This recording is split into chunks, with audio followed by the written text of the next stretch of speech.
সালে তার একটি অ্যালবাম বের হয়েছিল যেটির নাম ছিল অনামিকা। আর ওটি আমার থেকে আমার মনে হয় আপনারা বেশি জানেন, কি তাই তো?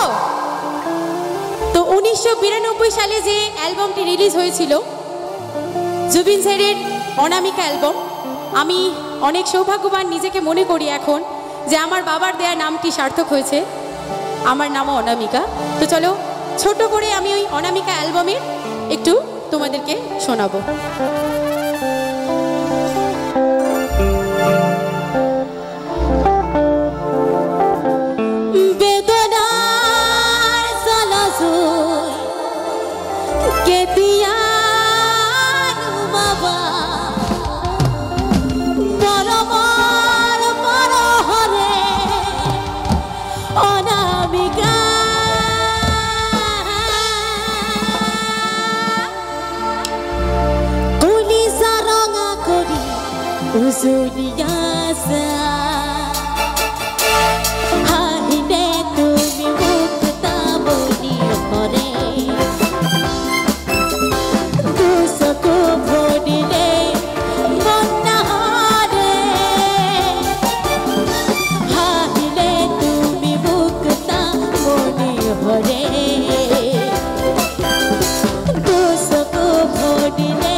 Thank you so much.